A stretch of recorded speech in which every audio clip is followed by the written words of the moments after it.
Hello everyone. तो आज के हम इस वीडियो के अंदर ये देखेंगे कि डायनामिकली एरे ऑफ ऑब्जेक्ट कैसे तैयार किया जाता है आपका। ओके, तो आप इसको बहुत केयरफुली देखना क्योंकि हो सकता है इन फर्स्ट अटेम्प्ट आप लोगों को समझ में नहीं आए। बट मैं पूरी तरीके से बाद में भी दोबारा से बताने की कोशिश करूंगा जिससे कि आपको समझ में आ जाए। ओके, तो हम यहाँ पर स्टार्ट करने वाले हैं और यहाँ पर मैं एक नल एरे डिक्लेयर कर दे रहा हूँ इसके अंदर। आप इसको कुछ भी नेम दे सकते हो। लेट अस से एम्प्लॉयज कह देते हैं। अब ये एम्प्लॉयज जो है मेरा नल एरे है और इसके अंदर कोई डेटा नहीं है, ये बिल्कुल फ्री है। अभी क्या होने वाला है कि मैं यहाँ पर एक फॉर लूप चलाने वाला हूँ। ये फॉर लूप हम बताएंगे कितनी बार। हम सपोज करो हम लेते हैं इसके अंदर 5 एम्प्लॉयज लेंगे, तो क्योंकि मैं इस लूप को 5 बार चलाऊंगा, नहीं तो मेरे पास इतना टाइम नहीं है और मैं इतना टाइप भी नहीं कर सकता इतनी देर तक, क्योंकि ये लूप फिर बहुत लंबा चलने वाला होगा फिर ये। ठीक है, तो जैसे ही लूप स्टार्ट होगा तो इसके अंदर सबसे पहले एक ऑब्जेक्ट को इनिशियलाइज कर देते हैं ये। मैं ये बताऊंगा कि मैंने इस ऑब्जेक्ट को बाहर क्यों नहीं इनिशियलाइज किया, आप केयरफुली समझना इसको। तो ऑब्जेक्ट को इनिशियलाइज कर दिया तो ऑब्जेक्ट के अंदर की जो प्रॉपर्टीज हैं वो रन टाइम पे यानी कि डायनामिकली बनेंगी। तो यहाँ पर मैं उस प्रॉपर्टी में सबसे पहली प्रॉपर्टी देने वाला हूँ उसका नेम। कि उसका नेम क्या होने वाला है। तो जो उसका नेम होगा वो हम यूजर से ही लेंगे और यूजर से हम लोग कहेंगे कि एंटर नेम ऑफ।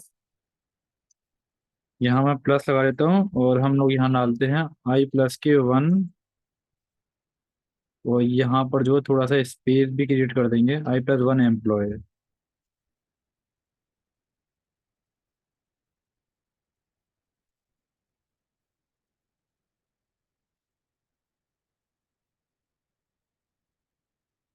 और उसका नेम के साथ साथ उसकी सैलरी भी हम लोग जो है डायनामिकली ही लेंगे। ये ऐसे कर सैलरी क्या होगी उसकी, प्रॉम्प्ट लेंगे। और यहाँ पर मैं ऊपर वाला ही जो स्टेटमेंट कॉपी कर रहा हूँ उसमें मैं सैलरी कर दूंगा बस मैं यहाँ पर ना जुटाते हैं सैलरी। ये और कुछ ना फिक्स डेटा रखते हैं जो हर किसी के अंदर जाएगा। लाइक कंपनी का जो नेम है मैं यहाँ पर रखता हूँ माई कंपनी। ओके, तो वो सभी जो है एक ही कंपनी के एम्प्लॉय हैं तो वो मैं अपने पास रखता हूँ, माई कंपनी है,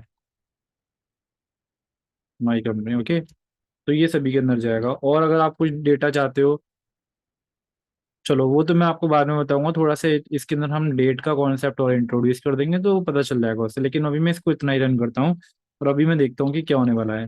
लेकिन फाइनली जब आप इस यूजर से डेटा ले लो तो क्या होगा कि ऑब्जेक्ट की प्रॉपर्टीज ना आप रन टाइम तैयार कर लोगे यूजर से लेकर। जब ऑब्जेक्ट तैयार हो जाएगा ना आपका, तो हम चाहते हैं कि एम्प्लॉय के अंदर, जो एम्प्लॉय हमारा एरे है उसके अंदर इस ऑब्जेक्ट को पुश कर दिया जाए तो वो उसके अंदर चला जाएगा। ठीक है, फिर से ये लूप लूप दोबारा से चलेगा। फिर से ऑब्जेक्ट का सारा डेटा इरेज हो जाएगा और ऑब्जेक्ट बिल्कुल नलीफाई हो जाएगा दोबारा से। और ऑब्जेक्ट की प्रॉपर्टी फिर से नए पर्सन के लिए बनेंगी और फिर से उसको एरे के अंदर सेंड कर दिया जाएगा। ये प्रोसेस रिपीट होता रहेगा 5 बार तक। अब मैं चलाने वाला हूँ इसको। अभी तो ये कुछ चला ही नहीं, कुछ गड़बड़ी है मुझे लगता है। हम्म,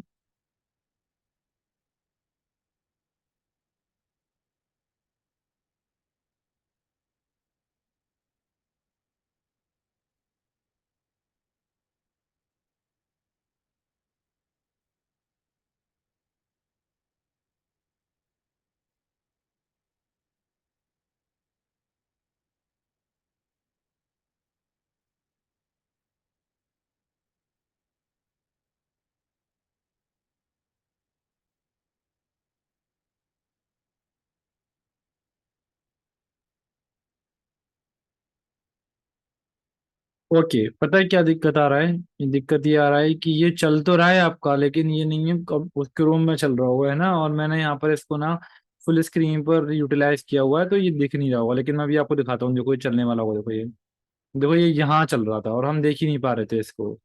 ठीक है, ये यहाँ चल रहा था।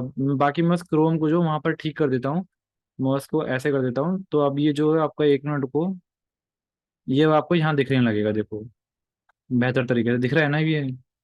तो यहाँ पर एम्प्लॉय वन का नेम डालते हैं हम राम, सैलरी 20,000, ये। फिर उसका नेम डालते हैं राहुल, सैलरी लेते हैं उसकी 14,000। काजल, और उसकी सैलरी लेते हैं 12,000। फिर लेते हैं मोहन, उसकी सैलरी लेते हैं हम 25,000। अगेन लेते हैं मनीष, मनीष की सैलरी लेते हैं हम लोग 45,000, ये।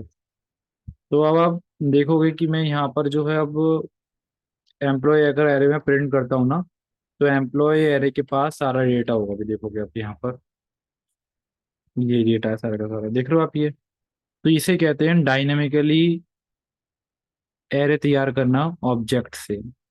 ठीक है, ये आपने खुद तैयार किया है।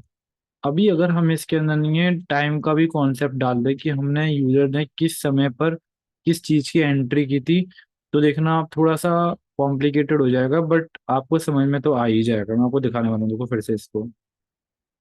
मैं इस पार्ट को कॉपी करता हूँ और मैं इस पार्ट को जो है नीचे यहाँ पर लिख देता हूँ, और यहाँ पर जो है बस मुझे एक प्रॉपर्टी और ऐड करनी पड़ेगी।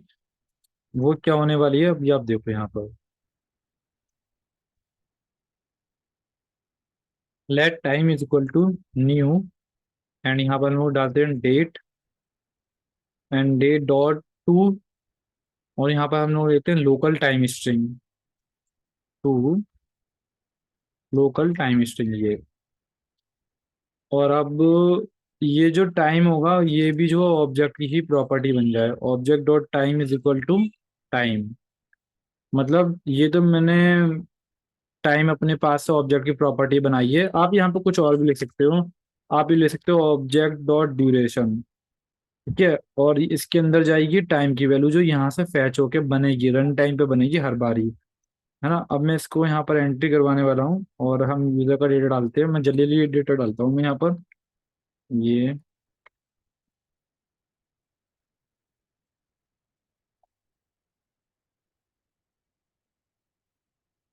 और अभी हम लोग चेक करने वाले हैं कि एम्प्लॉय के अंदर डेटा आ गया क्या। देखो अभी पता है क्या हुआ है कि एम्प्लॉय के अंदर पुराना डेटा था ही था, वो इरेज तो हुआ नहीं था। 5 एम्प्लॉयज पुराने वाले थे, अब 5 एम्प्लॉयज और आ गए इसके अंदर। लेकिन जो नए 5 एम्प्लॉय आए हैं ना, उनके पास देखोगे आप यहाँ पर ड्यूरेशन यानी कि टाइम भी था, किस सेकंड पर किस मिनट पर मैंने वो डेटा को इंट्रोड्यूस करवाया है इसके अंदर। तो आपके पास वो डेटा भी इसके अंदर आया हुआ है। आई होप आपको ये वाली बात समझ में आ गई होगी। अब देखो यहाँ पर एक बात, अगर हम इस ऑब्जेक्ट को ना बाहर इंट्रोड्यूस करवा लेते, क्योंकि ये सारे स्टूडेंट यही गलती करते हैं। मैंने कई सारे स्टूडेंट को ये टास्क दिया है, वो सबसे पहले यही करते हैं कि वो ऑब्जेक्ट को जो है बाहर इंट्रोड्यूस करवा लेते हैं और प्रॉपर्टी लेने स्टार्ट करते हैं। अब इससे पता है क्या होगा, आपका जो ऑब्जेक्ट है ना वो हर बार खाली नहीं होगा। वो आपका ऑब्जेक्ट जो है पुराना ही भरा रहेगा, और उसकी प्रॉपर्टी बस ओवरराइट होती रहेगी, गड़बड़ हो जाएगी इससे उस टास्क के आपके, क्योंकि आपने ऑब्जेक्ट को बाहर डिक्लेयर किया हुआ है। तो बट हम जैसे ही फॉर लूप के अंदर आ रहे हैं तो हम पहले ऑब्जेक्ट को ब्लैंक कर रहे हैं। यहाँ से देखो ये काम, दो चीज काम हो रही है यहाँ से। ये ऑब्जेक्ट का यहाँ पर आप नहीं डिफाइन भी कर रहे हो, आप यहाँ पर मतलब डिक्लेयर आप कर रहे हो कि नल है ऑब्जेक्ट यहाँ पर ये। और नीचे आते आते ऑब्जेक्ट भर भी जाएगा आपका। लेकिन जब दोबारा जाओगे तो बेसिकली आप दोबारा से रीडिक्लेयर कर रहे हो, उसको खाली कर दे रहे हो ऑब्जेक्ट को, पुराना वाला डेटा उसका इरेज कर दे रहे हो। ठीक है, इसीलिए हम लोग ऐसा कर रहे हैं इसको। ठीक है। अब मैं आपको इन अपकमिंग वीडियोस थोड़ा सा इसमें मुश्किल टास्क इंट्रोड्यूस करवा दूंगा। जैसे कि आपके पास नहीं है मैन का और फीमेल का एरे अलग दे रखा होगा, और उन एरे में से आपको डायनेमिकली कुछ मेल और फीमेल सेलेक्ट करने हैं। तो वो टास्क थोड़ा डिफिकल्ट होगा, लेकिन उसको करते करते ना आपको काफी ज्यादा कॉन्फिडेंस और प्रोग्रेस नजर आएगी अपने अंदर। ओके, आई होप आपको ये वाली बात समझ में आ रही होगी। अगर नहीं समझ में आ रही है तो इसे कर कर कर एक एक स्टेटमेंट जो मैंने यहाँ पर किया है उस स्टेटमेंट को ना आप खुद ब खुद टाइप कर कर देखो, तब आपको बेहतर समझ में आएगा। ओके, मैं मिलता हूँ आपसे नेक्स्ट वीडियो में।